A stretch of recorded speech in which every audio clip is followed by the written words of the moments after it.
I am delighted to be here this afternoon with Representative Kyle Biedermann, and we couldn't have a more beautiful setting. Thank you for having the birds on cue to be chirping in the background. It's great sound effects. I love it.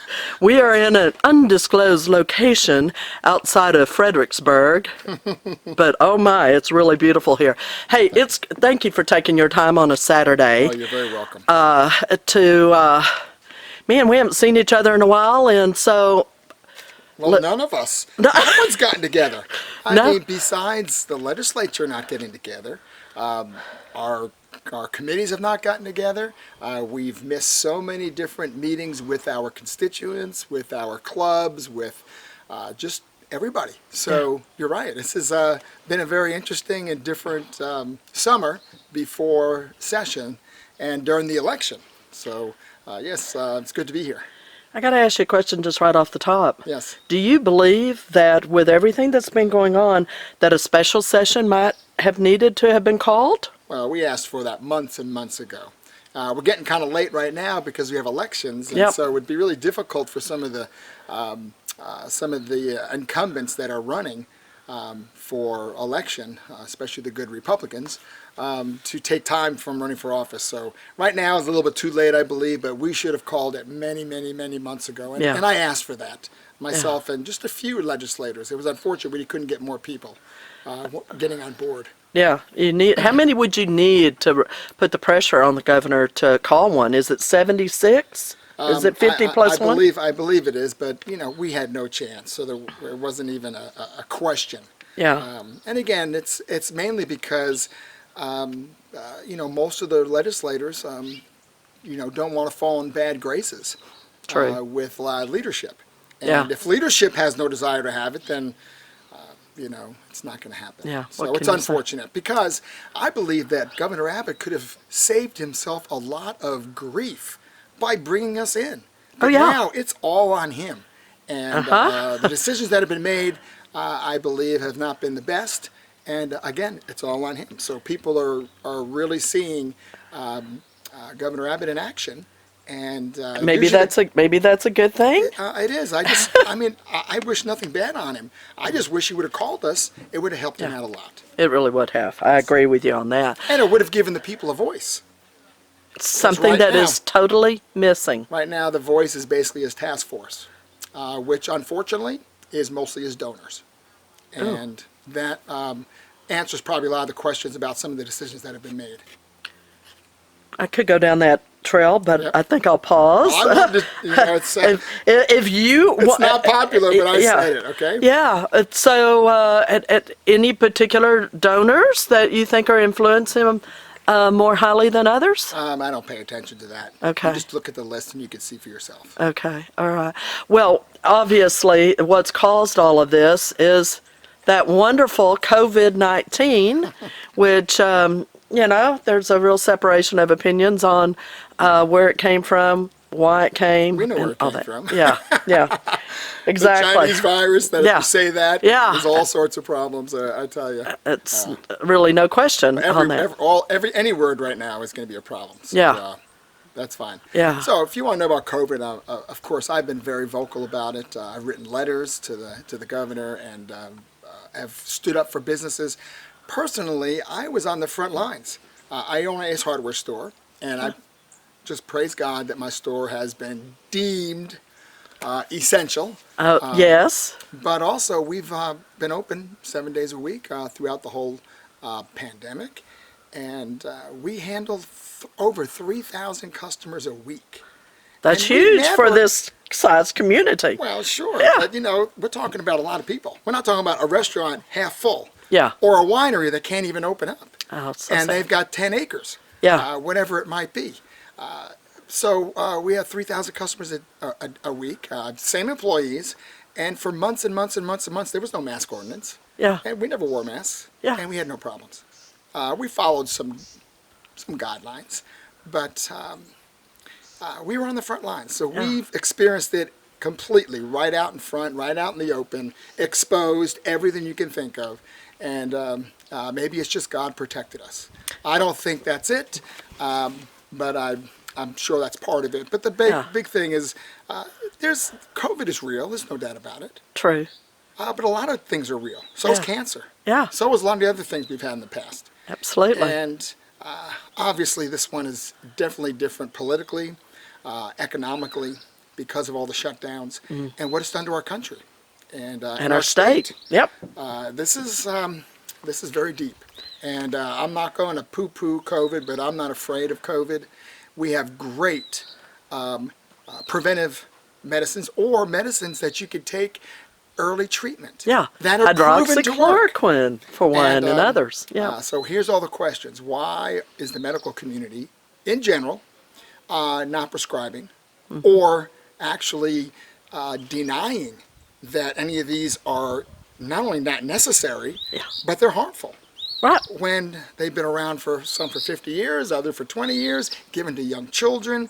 When it comes to the asthma and the nebulizers and things like that, or just zinc, vitamin D, vitamin E. I mean, come on. When do you ever get sick? Go to the doctor, the emergency room, and they tell you go home and wait till you can't breathe, till your oxygen level is so low. Come in, and then if we have room, we'll take you. There's something really bad going on, and it's very unfortunate. That's such a huge red flag. I mean, I think people are beginning to wake up that there is something. It's not, because initially, I mean, because it was so sudden, we all kind of went, okay, 2 weeks, we can do it, we can nip this in the bud, but the story has gone on and gone on and gone on. I've had family members, best friends. I mean, it's not like I haven't been touched by it. I agree. But fortunately, even though they were told not to take anything, even though they were given bad advice from from wherever they went, I won't say where they went. Yeah. Fortunately, we got a hold of them, got them on the right treatments, and they were sick. They were definitely very sick, but they got over it pretty quickly once they got on some treatments. So praise the Lord for that. Yeah, my nephew and his wife. So how many people would have been saved? How many people would not have died throughout the whole country, let alone Texas? The doctors that have been stepping up and talking about it in Texas literally say that 70 to 80% or more would still be alive out of the Texans or Americans that have died. Exactly. And so blood is on someone's hands, for sure. Well, that's unfortunate, but whatever. I'm just grateful that we have that actually our Texas Medical Association, who we put a lot of pressure on to not take away licenses, to make it clear that they were not taking licenses away from physicians who prescribed, but they're still not, the letters are very nebulous on what they're saying. They're just trying to CYA themselves. And, it's very unfortunate. That's probably the saddest part, that we have treatments that are not being promoted. Right. And hydroxychloroquine being one that in other countries you buy over the counter. That's right. Like flu medicine, cold tablets. But then again, you and I are not doctors. Oh, okay, no. so we're not supposed to say anything about this. Nope. I'm not saying anything that a doctor's not saying. That's right. That's right. All So it's amazing what's been going on. Again, so 2 years ago, session. Yeah. All you had to do is put the word Hurricane Harvey or Harvey in your bill, and it got moved up. It got priority. This next session, just put COVID in the bill. So our pro-life, our Second Amendment, doesn't matter what bill, we're going to have to tie it into COVID, and we'll get a better chance of getting it passed. That's what session's going to look like because of this. And again, I'm not saying this as a joke. I'm just saying this as truthful. And it's okay, COVID has been a huge effect on our economy in the state of Texas, on lives, on suicides, on family violence, on crime. Yeah. I mean, come on. Absolutely. So it's touching so many different areas, including education. But you get this comes back to political correctness. Yep. So we'll just put COVID in every bill, and we'll hopefully get a better chance for us conservatives to get some legislation passed. Oh, who's going to be listening to this? No. But that is truth. That's sad, but that's truth that people really need to understand, that this is totally a political game that's being played at the expense of an awful lot of people in so many ways, from economics to their health to their children's education and so on and so forth. Yeah. So the governor seems to, every 30 days, he just did September 7th, which throws us to October, into October, another 30-day mandate. And if he does it one more time, that's past the next election. So that was not, to my understanding, correct me if I'm wrong, but to my understanding, that was not the purpose of an emergency order, that had to do more with an attack or a hurricane, something of that nature. Well, the problem is, who would have thought of something like this? Unfortunately, since he didn't call a special session, we were not able to make changes in legislation, in law. And so the statutes are clear. He can call his disaster orders and all those things, and we can't do anything about it unless he calls a special session. So your hands Unless are we tied. can get enough legislators together that will force him to, but that was not even possible. Because it's an election year. They don't want to risk. Well, it's that, but it's also they don't want to go against leadership. Yeah. Because I didn't hear it called for by Lieutenant Governor Patrick. I didn't hear it called for by Speaker Bonin. So, No. there you go. It just comes down to leadership.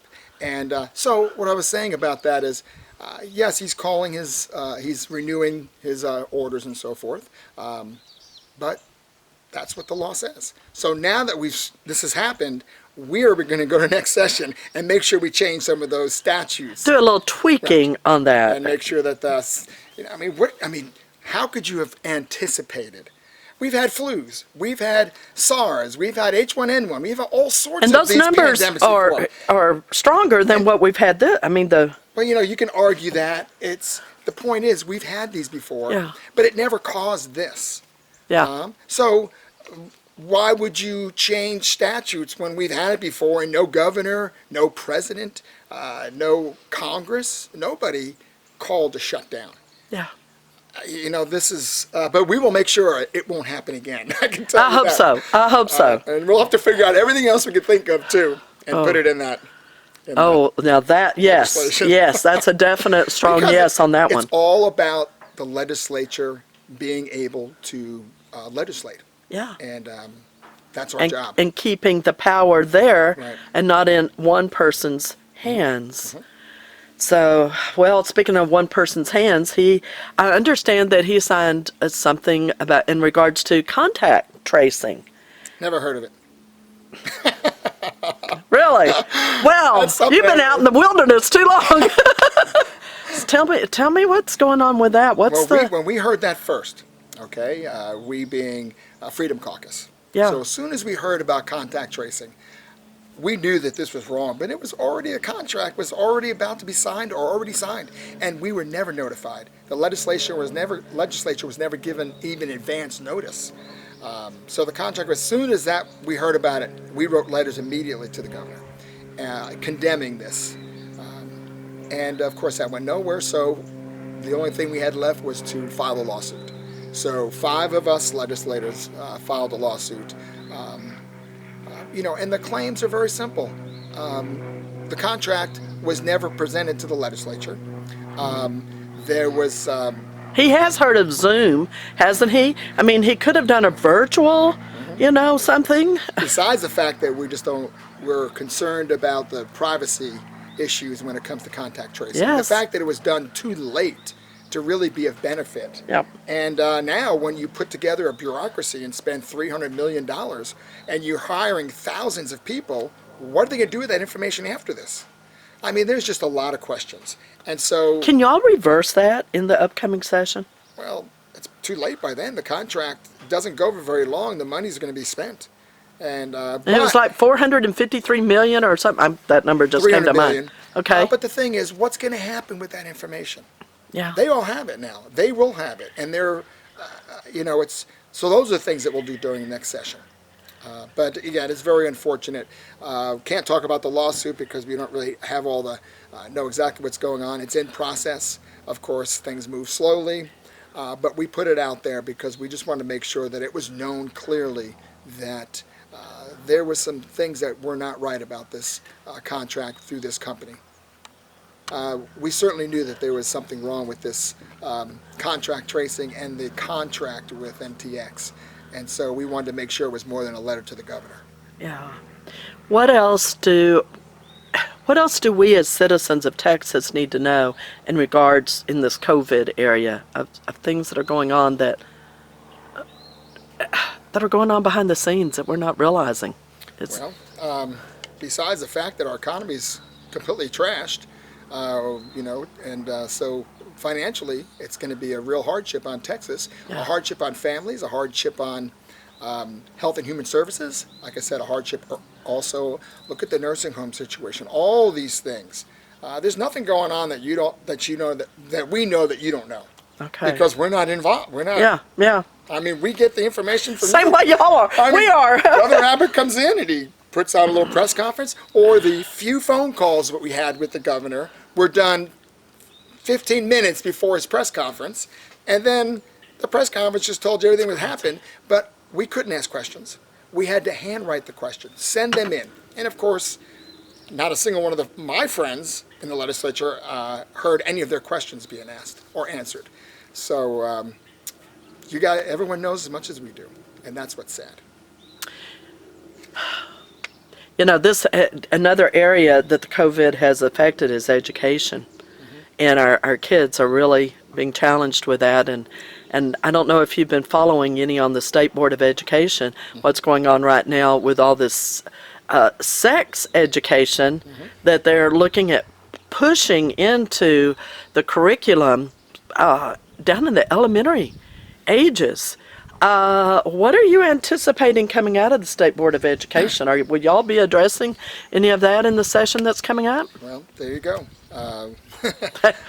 By that time, I don't know if we have any say-so. And again, it's never really brought up, and our leadership doesn't bring that up.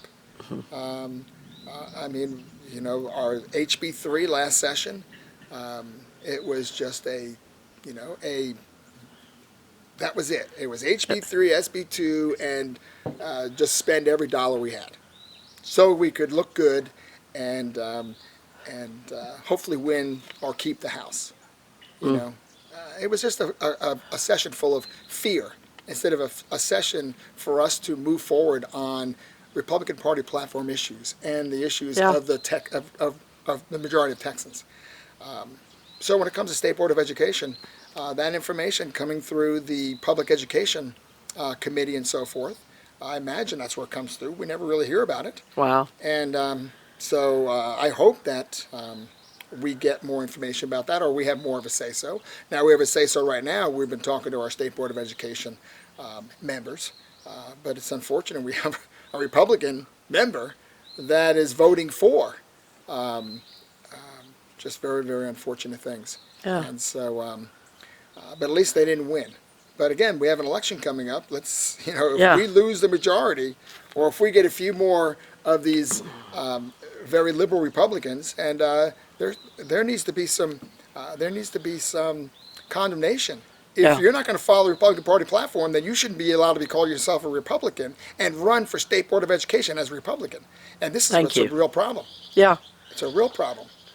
I've seen over the last several legislative sessions, it seems that what we would call the number of true conservatives dwindle. How many would you say we have right now? Well, I really don't know. Not as many as we should, for sure. But the point is, we have a Republican Party platform, not a conservative platform. We have a Republican Party of Texas platform. So if you want to call yourself a Republican, this is your guideline. Yeah. And we're talking about the priorities. We're not talking about plank number 400. We're talking about priorities that these Republicans are voting against. Yeah. So you might as well just go into a different party. And, this is, for us as legislators, as Republican legislators, we're fighting against our own people. I'm talking about priorities. I'm not talking about, like I said, way down the plank. Priorities should not have to fought against. Have to fight against. I think a lot of people don't realize that in some of the reviews of the voting on how our legislature has voted on different issues, that there are some Democrats that have actually voted more conservative than some Republicans, and not that they were conservative, but that. Well, it's very rare. Yeah. And on certain things, especially when it comes to pro-life and a few other things, Second Amendment. Yeah. But that rarely happens. Yeah. And we have to realize, and I'm going to say it flat out, the Democrats in Texas, no matter what they say, they are following and they are approval and proving, and they want to bring legislation the same as Congress. And that's scary. And they're going to tell you, oh, we're not for defunding the police or any of these things, but you look at all the legislation they're going to want to put forward. It's going to continually just eat away at that. And of course, since it's Texas, they're going to want to say, oh, see, we're Texas, we're not like the rest of the country. Well, I'm going to tell you right now, you look at the legislation that they file and the things that they say and the things that they want, it is all the same. Yeah. And I mean, I feel compelled to say that. Because if they felt the way they think or what the leadership of the Democrat caucus in Texas, then they would be condemning all these things. They'd be condemning all the violence. They'd be condemning Austin for defunding the police. No word, silence. Yeah. So lip service to the Texas Tribune is worthless. And I'm going to tell you right now, that's who they are. And if more of them win, that's what they'll be going for, no matter what they say. It is a scary situation, and I think people are very concerned with the defunding of the police. Yes, Austin did. Didn't one of the cities up in the Metroplex as well do a defund? I'm just not even following all that. You know, it's if those cities want to do it, then they pay the price and let the people stand up. It's not my job. Yeah. It's not my job. My job is for my district, and if anything happens in my district, I'm going to be the first one to be saying something. I'll be right there at the meeting. But where are the Democrats at these meetings, at these Democrat city councils and Democrat judges? Why aren't they condemning what they're doing if they say they're not for defunding the police? That's a very good point. That's all there is to it. Yeah. I mean, I'm just tired of people saying one thing and legislating differently. And that's what happens, no matter what party it is. Do you sense, okay, that's a good point, whether it's Republican or Democrat, do you sense that with this COVID thing that citizens are beginning to wake up to where they truly are positioned in the food chain on things, and that they need to get more actively involved? Are you sensing it locally in your district? Or are they still asleep at the wheel? And well, most people are asleep at the wheel. Yeah. But what's happening is, you look at these Trump trains, you look at things like that. People that were never involved before are getting involved. Yeah. That energy.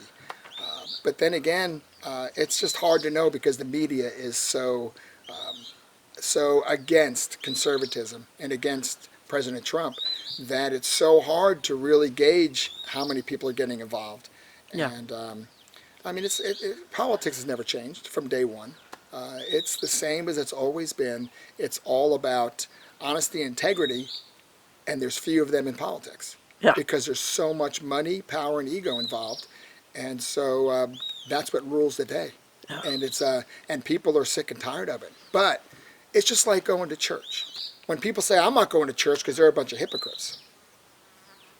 There's nobody perfect in this world, but that's an excuse to not be involved, and then you're not going to make a difference. Yeah. Oh, I'm not going to go vote. I'm not going to get involved in politics because they're all a bunch of liars. Well, there's a lot of truth to that, but that's why you should get involved. Yes, very much so. Mm-hmm. We need the church to awaken.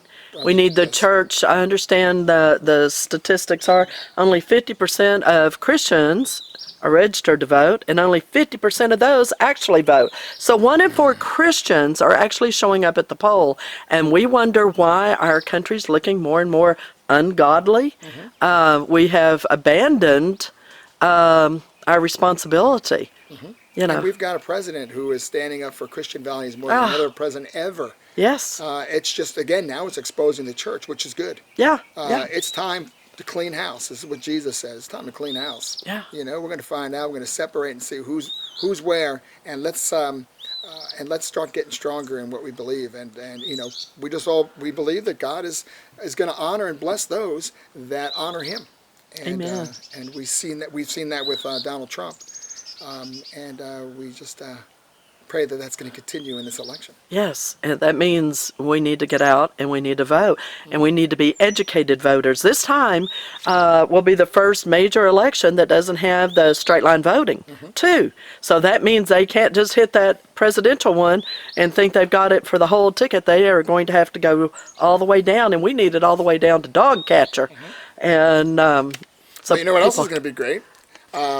Most of the municipal elections, the city elections, have been moved to November for the first time ever. Yeah. Ours isn't where we are, but that is true. Ours is still in May.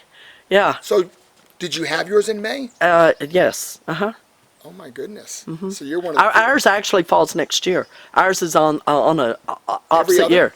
Oh, well, that's why yours is. But every other one is going to be November. Yeah. So this is going to be exciting. So these supposedly nonpartisan elections, and these elections where very few people usually vote, are going to be a lot different. Yeah. So let's see what happens. Yeah, it might be amazing. It might actually change some city councils to have a whole new look to them. Well, I'll tell you, ours did.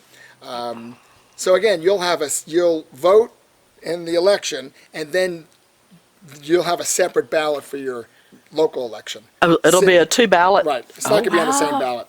But Okay. our local here in Fredericksburg and Gillespie County basically went with the no new revenue tax rate. So I think they're starting to feel the accountability to the people. And, Wow. And we have an election coming up with actually some good competition with some conservatives running for council. So.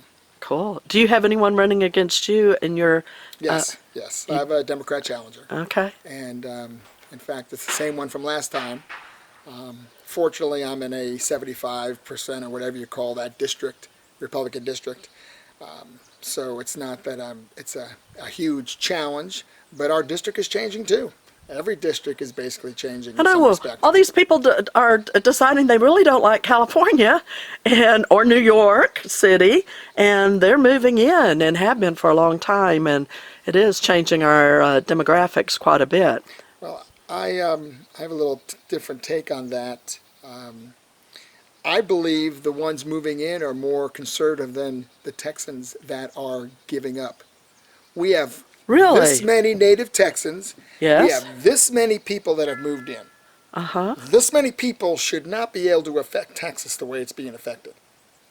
Oh. So it's the native Texans, especially the cities, Well, or working for bigger companies, that are giving up the freedom and liberty and the conservative values that Texas is thought to have had. Now, when I became a state rep, I'm sorry to tell you, I thought Texas was conservative. Till you got in. This will be your office. This was my third session. That's what I thought. Yes. And no, it's sad. Yeah. And I'm talking about the Republicans. I'm not talking about the Democrats. Yeah. So it is not the ones moving in that are affecting Texas. Look at the Alamo. You think the Alamo is being affected by the few people from California or New York moving in? Yeah, that's true. We can't even get a voice at the Alamo. I couldn't even get support at the state legislature for the Alamo. And those are all supposedly, the majority of them, on third, fourth, fifth generation Texas. Yeah. Oh, really? Then where's your voice? So where do we stand right now, speaking of the Alamo and the Cenotaph? September 22nd We're is just a the few final days away. vote Final vote. for the permit. Yes or no? And the permit is to allow the city of San Antonio to dismantle the Alamo. The Cenotaph, the Cenotaph. Yeah. If they have that permit, it'll be dismantled the next day. Oh my. And once it's dismantled, that's it. So everyone needs to be contacting who to say that they do not want it to be moved. Texas Historical Commission. Okay. And we have names of exactly who to send to and emails. You're best just going on Facebook. And Which Facebook page would you recommend? Cindy Maskell or go to Lee White. Okay. Go to mine. Okay. Go to mine, and everything I have about the Alamo, I'm telling you where to send your stuff. Okay, great. But So Texas Historical please Commission, do. We just have a few days. we need volumes. And it doesn't have to be, don't have to write a story. You don't have to be an expert on history. You just say no. I do not want the cenotaph to be moved. Period. Yeah. Say no to the permit. Yes. That's it. Perfect. You know, Yeah. and we just need as many as possible. We'll be pushing this out And Monday. you can put out more than one yourself. You know, it's not like voting. Yeah. Where, you know, you vote once, hopefully, depending on who. This is an email to Texas Historical Commission. How many people are on that commission? I think about 10. I'm not exactly. So they can do at least 10 emails, one to each? We'll go to my page. Okay. And it'll be one person you email to. That person then gets it to all of them. Oh. We want to make it as easy as possible. That's all right. Everyone, please follow directions. Yes, go to Kyle Biedermann's Facebook page. All right. But the thing is, you know, the voice of, talk about the people's voice not being heard by our government. Whether it's Commissioner Bush from the General Land Office, or it's the city of San Antonio. Yeah. Or Governor Abbott. Yes. Or Speaker Bonin. Yes. Now, thank goodness that Lieutenant Governor Patrick came out, finally. Could have said something during last session, but that's water over the bridge. Right. Under the bridge. Down the creek. Down the river. Almost down. Too far. But he came out after the vote of 97 point whatever percent of Republicans saying we don't want to move the cenotaph in the primary. Finally said something, and I appreciate that. A little bit too late. You've been one of the key front faces on this fight. It's not a movement. It's truly a fight. Yep. Yes. Oh, it is. But again, where's the native Texans? Yeah. Most of them don't know. Yeah. They don't know what's going on. Yeah. When anybody that I talk to hears about it, I don't know if I've ever heard of one person that's in favor of moving the cenotaph. Now, the rest of the plan is fine. Well, I'm not going to say it's fine. Go for the rest of the plan. The cenotaph just cannot be moved. Yeah. And whether the cenotaph moves or not does not affect the rest of the plan unless you've got ulterior motives for what you want to do at the Alamo. Calling it the Alamo being a racist battle, or one over slavery, or whatever you want to call it. And these are all the things that are being said. It's in the way. It needs to be moved to be repaired. We got to tear it down to repair it. I mean, all sorts of things. And moving it 500 feet, why spend millions and millions and millions of dollars tearing down, rebuilding, when you can fix it right there? Plus, that's where they died. Yeah. I mean, this is our defenders. Yeah. I mean, you don't move the Statue of Liberty, you don't move all these other monuments just because you want to. Yeah. I mean, 500 feet. Oh, to a more prominent place. I am so sick and tired of all this political be. correct lingo, which means nothing. Yeah. And again, with people that don't know what's going on, and then they do their poll. They put out a poll or a survey. Are you in favor of fixing up the Alamo Church? You're in favor of making the Alamo experience a better experience? Are you in favor of restoring and repairing the cenotaph? Yes, 100% yes. Then the last little line says, and relocating to a more prominent place. So you put all those yes to a more prominent place. Well, I don't really know what that means, but yes, I love the Alamo. And then they claim, oh, you see, majority of people want to move it. They are very deceptive. Yes. And it's much worse than that. That is evil. Yeah. That's evil. Well, speaking of moving things and statues, is there going to be any kind of legislation coming up in this session to protect our monuments and statues that we have throughout our state? Of course there is. But it all comes down to who our leadership is. Well said. We had it last session.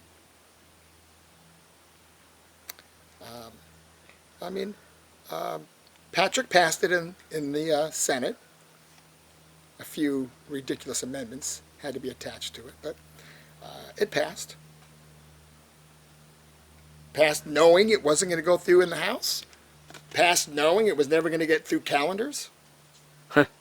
I mean, I don't know It's what a the game. answer is. Yeah. But I sure didn't see a whole lot of fighting for it. Wow. And and those bills were way, way in the beginning. So, of course it will. And especially, there's so much more this in the interim that has happened about monuments. It all depends who's got guts to stand up to the Democrats and the Democrat Black Caucus. Period. Who's Yeah. got guts? Who's got courage to stand up? I mean, why are we blamed for something that was done not by us or even our family? Yeah. I mean, this whole thing is just very, very unfortunate. Are you referring to reparations and some of Every- those issues that are Sure. coming in now? I'm just saying, just like football, we have to go through this exercise of unity about racial problems. Are we to blame? Go after the people that are the problem. Yeah. But just because we're white, we're the problem. And I'm not going to stand for that. Yeah. I'm not going to stand for that. And that comes down to our monuments. And that's just not the right way to go about it. Yeah. If we truly believe that God made every one of us, we truly believe that He's in control, we truly believe that He created each one of us and knows exactly every hair on our head, knew us from the beginning of time, where we would be, and if we believed in forgiveness, Yeah. we wouldn't have to go through all this. But when it's all about hate, That's the key. it's all about hate. Because there's an agenda behind that hate. And without forgiveness, there's no peace. Yeah. No forgiveness, no peace. That's the bottom line. Yeah. We're talking about leadership. What names are being tossed around for speaker? All right, well, here's a good one. I'm excited about this. Very, very excited. Okay. It doesn't matter who it is. It really doesn't matter who the speaker is. That's how it's always been. That's how it's been locked in only for the last 30 years. Remember, for the first 150 years, our speakers never were there for more than one session. Very Oh, few really? even did a 1.5. Some did only part of a session. They switch off because the speaker was truly what he was supposed to be. He was the facilitator of the House, and the members led the House. Yeah. About 30 years ago, whenever Bill Clayton was speaker, first time we had a truly multiple year speaker. And ever since that, we've had 3 to 6 years of speakers. It's become a power position. And that's who raises the money, the speaker. And then the speaker uses the money for retribution to those he doesn't like and to help those he does like. It's just a very, very unfortunate situation. The power of the speaker is what needs to be changed. And how likely is that? I think it's very likely. Really? I That think it's is very likely. encouraging. So what's happening is, I've been there 2 sessions, and I've been instrumental in getting rid of causing 2 speakers to not run again. Okay? And it's not that I did anything special. Right. I just stood up for what I believe was right. And unfortunately, our speakers made mistakes. Now, I believe Dennis Bonner would have been speaker for 10 more years. Wow. I even believe that Speaker Bonner would have been more conservative next session.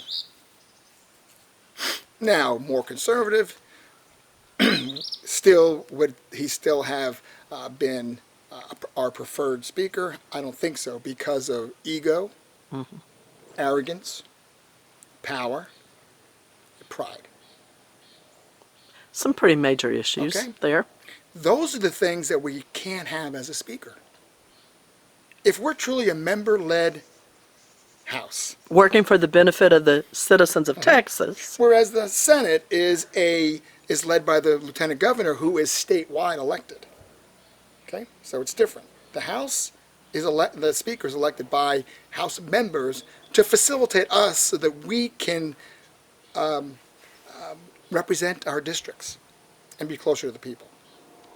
So there's no place for pride, no place for arrogance. There's no place for excessive power and being the one that holds all the money. Yeah. And yet that's what the position is. So if we can put out that we need a reform of the speaker's powers and get enough members on board that believe that, it's not the name, it's who wants to allow the members to have more say-so in bills, getting bills to the floor. Let them get debated. It's not the speaker's job to dictate what bill is going to be passed and what is not. Absolutely. And yet that's what it is right now. Yes. By how they pick committee chairs. Exactly. It and gets how stuck. they pick committees. So yeah. it's not the person. It's The a reform of the speaker's powers and giving more power back to the members. If we do that, and a speaker agrees to that, a speaker candidate, then we'll have a much better session. Oh, that would be wonderful, and that opens the door then, even as you begin to discuss for the governor level and the changes that are needed there. I think people are beginning to, one of the great concerns that I'm hearing in the different groups I've talked to, both at the statewide level as well as a couple of different local levels, is really concerned about the violence in the streets that we're having nowadays. And a lot of this is, there are certain organizations that are behind it. They're busing people in. They're agitating in the communities. All of this is going on. From a legislative power or position, is there anything that can be done to change some of those dynamics, or is it solely left at the local level to deal with? Well, I think it should be left at a local level. I mean, if the local people want it, they want all that violence, then you suffer. Now, as a legislator, if that happens in my district, I'm going to say something, but it doesn't mean that I'm going to sit there and try to tell the state, hey, state, come down. Now, I'll ask for the state guard. I'll ask for help. But ultimately, it's up to the local leaders. And local leaders are getting elected. See, this is what people don't get. They think, oh, the only elected people that really matter in their life is, oh, the president. Yeah. The governor, lieutenant governor. Maybe a couple senators. Well, then where's the House members? Well, most of them are quiet, or they don't really get involved in this kind of stuff. But what about your local mayor, councilman, county judge, commissioners? And they're the ones that set all your local ordinances and regulations that affect you on a daily basis. Yeah. Exactly right. So those are the elections that we don't really consider that important. Yeah. And yet they're probably most important in your individual life. And that's why if they want to trash their own city, then the people better stand up and get somebody else in there. Yeah. And they can do a referendum and get rid of a mayor or whatever it might be. They can do the same thing that anyone else can do. You get your petitions together and you get rid of them.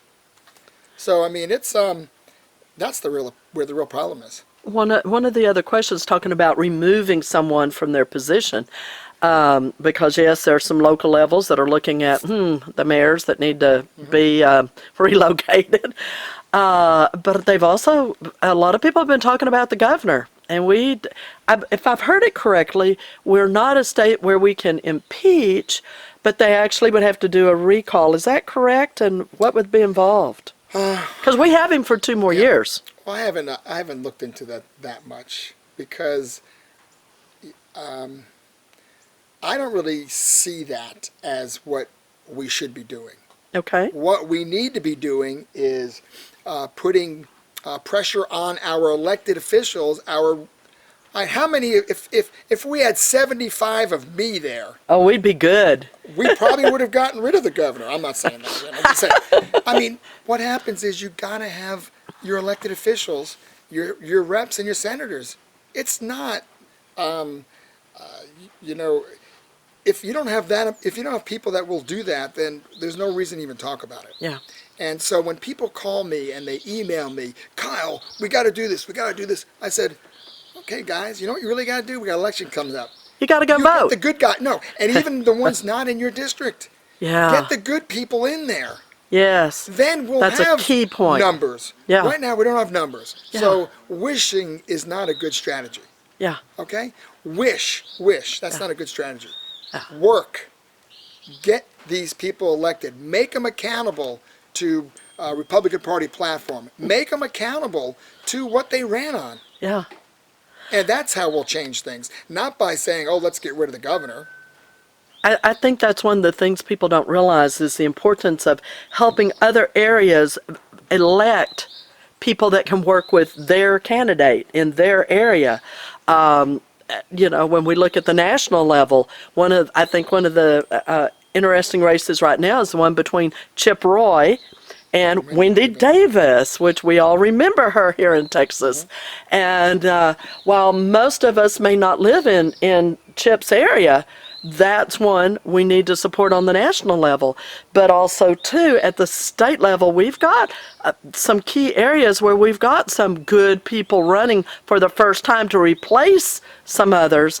And we need to help support financially those races as well. And our incumbents.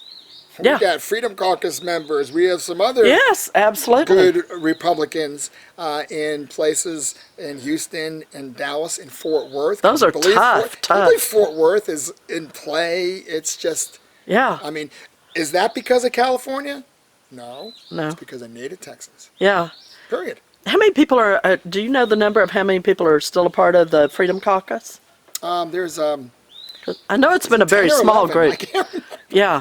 I'd have to look on my phone. 10 Yeah. or 11 of us. I just Yeah. don't count them up. Yeah. And I'm going to tell you, we have been the most effective representatives this whole session. It only Period. takes a remnant to change the world. So praise God for y'all. You know what it is? I mean, obviously, a lot of people weren't happy with last session, to the bridge. So I just told everybody in the Freedom Caucus, guys, it doesn't matter what happened last session. You know what matters? What are we doing now? Yeah. What are we going to do next session? What did we learn? Yeah. You know what we learned? We learned we needed an executive director. That's what we learned. I mean, you can have the grassroots, but they're not all they probably organized. could. They're not organized. Yeah. We need help. Yeah. We need help with strategy. Yeah. We don't need a bunch of ideas. Who's going to implement the ideas? Okay? Yeah. And that's what happens. So as legislators, we're basically there by ourselves. Yeah. Period. Now, we can get information from the grassroots all you want, but you're not there writing stuff for us. You're not there helping us get numbers together. You're not there doing a lot of things. And we need you. I want you to be there. I want your strategy. I want you to quit complaining and give us stuff specifically to do.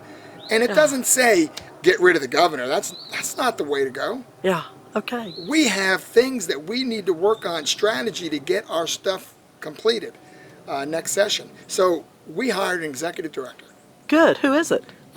Michael Garcia. Okay. I haven't met him. Unbelievable. Fantastic. Wonderful. Not because he's the greatest thing since sliced bread, the most conservative. But That's he not can what it's do about. that position and It's us. So we get Yeah. the feedback from the grassroots, and then we get together and we say, okay, this is what we need to do. Now, before it was, all right, who's going to do it? You're going to do it. You're going to do it. You're going to do it. You're going to do it. Who's going to do it? Who's going to write it? Who's going to put it? I mean, we have lives. We have Yeah. families. We have businesses. We're trying to, and then not everyone's going to write the same thing, and Yeah. and nothing gets done. Okay. Last session we didn't meet. wow. We had an executive director, but we didn't treat her as an executive director. Yeah. Teresa Beckmeyer. Uh-huh. And very sad. Yeah. But we had to learn. And we learned, and I felt bad about how that situation was because it could have been much better, but we were in the middle of session. And once you get to session, you're so busy handling all the garbage at session. And that's why I believe this time we're going to have some people don't get involved in a bunch of legislation or a bunch of stuff. Keep it focused. This group, you focus on what we need to do to fight. Let some other ones focus on legislation. I got to ask you before I forget. Connie Burton put out an article having to do with a survey that was taken. where basically the majority of the congressional people in Texas want to keep the Capitol somewhat closed to the public. That was so long ago. Still trying to figure out who even filled or who even filled out the survey. 45 people didn't. 45 representatives in the House of Representatives didn't. Who are those 45? I'm still waiting to find out. Oh. Are they all Republicans or majority Republicans or mostly Democrats? All that kind of stuff. Okay. That survey was a joke. All right. Total. So you haven't heard any talk about basically keeping the people's house closed to the... Oh, good. All right. That's encouraging. We're not going to allow that. If we have anything we can do, we're not going to allow that. Yeah. So, again, those are the kind of things that people get all riled up about. And, if this was January and that survey came out, I'd be worried. Yeah. Okay. Right now, coming out, we don't know what's going to happen next month. Don't even know who's going to be elected to fill those seats. Well, for the most part. We part. also don't know, what the protocols are going to be. How bad is it? Is it going to finally? Yeah. Is it going to end at the election like a lot of people think it's going to? Yeah. There's a lot of things. Yeah. But to worry about that stuff right now, you just have to realize you got people like us that we're not going to stand by for that. All right. But it's unfortunate that a bunch of Republicans answered that way. But I want to find out who didn't. We're trying to get an idea of what the breakdown was. Keep me posted. I'd be interested in knowing. Well, I haven't found out, and Okay. I'm not really looking at it too much because Yeah. I don't. You have better things to focus on. Hey, when we get closer, that's when Yeah. that's when we start working hard on it. We don't sit there and cry about it right now. But to get back to the Freedom Caucus, because we have an executive director now, why do you think we're putting out so many letters? Why are we doing so much? Why are we fighting like the grassroots wants us to fight? Good. The grassroots are not the ones that are putting this stuff out for us. Mm-hmm. We're not even in contact. We should be in contact with them more. We need to get on phone calls again with Yeah. them. But we're getting things done because we haven't changed. Yeah. We just now have someone to help facilitate to get our message out, and we get it out quicker. Good. That's the difference. So without us, there wouldn't be any Republicans saying anything. So your focus for this upcoming session, we'll kind of wrap it here with this. Is your focus the Republican platform deal, or are there some special things in particular, like the cenotaph and I think that's one of the platform deals, though, Too late by then. that you're going to be focusing on? What are some of the key things that? Well, I'm going to be filing constitutional carry. Good. But, we're having a meeting actually next week at the Capitol with all the gun groups. And I just told them, I told everyone, we're either going to go in this together or we won't even file it. Yeah. I'm not going to go there and fight with my own people. Yeah. Okay? So we get everyone together on one page, and let's get some bills out there, or at least one bill that we can unite around, and we all fight together. And with this whole law and order and lawlessness that's happening, and people concerned about safety, and gun sales going through the roof. Again, Yes. I own a gun store, so Yeah. praise the Lord. I think all those put together is going to give us a better chance to Yes. get constitutional carry through this session. Because you even see Democrats wanting that, because they're Well, they wanting have to to- protect their families. Yeah, but when they get to session, then of course they got to play their party line stuff Yeah. and their political correctness stuff. But when it comes to the floor, if it comes to the floor, we'll pass it, because those people are going to have to vote for it, especially the Republicans who ran on it. Yeah. But for me, I'm not a big policy person. I'll fight for some things, but we have some bigger issues that we have to have some people fighting, and we need to have some people doing legislation. Because if everyone's trying to do legislation, no one's fighting. Oh, that's a very good point. And Very that's good point. what we found out this last session. Yeah. So I'm looking forward to fighting, because we got. You're a fighter. But not really. It's just that If you've got a cause, it's not you're even there. that. I was never in politics, and then I go and I get elected, and I see how horrible it is. Yeah. How the people aren't listened to, how the Republican Party is not listened to, the platform's not listened to, our conservative values aren't listened to, our churches aren't standing up. No. You see that, it's like, and you see what's happening in our state, Yeah. you see what's happening in our country. And if that doesn't give you enough to fight, then I don't know what does. And so that's what I see for next session. Yeah. Any final thoughts that you want to share?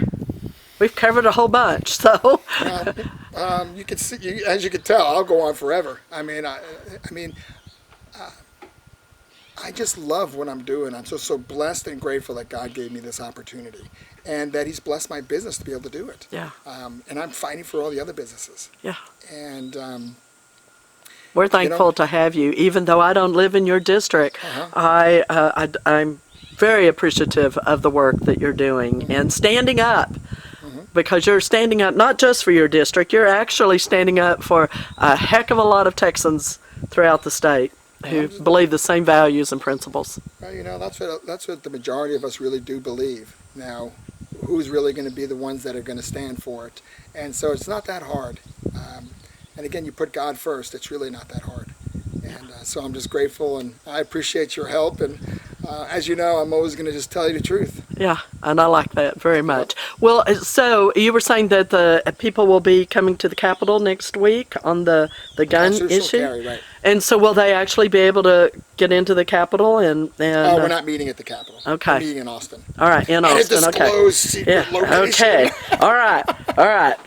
I just wanted to get that clear, because from what I understood, everything was closed. So you really can't get yeah. So thank you so much for and I've taken a big chunk of your time out of what a beautiful day. I know. Praise the Lord. And the This is so temperature and the birds have still been giving beautiful background sounds, and it's been absolutely delightful. Even a gentle breeze has been passing by. So thank you so much. You're welcome, and Kat. Thanks for what you're doing, because there are so many people that are giving their time because they care about the state of Texas. Yeah. And we need you to keep doing that. But we also need to give you encouragement that you're being supported and listened to, and that your voice is going to be heard. Yeah. And I think that's probably what gives me the most joy, is knowing that I'm doing what so many people would love to have done.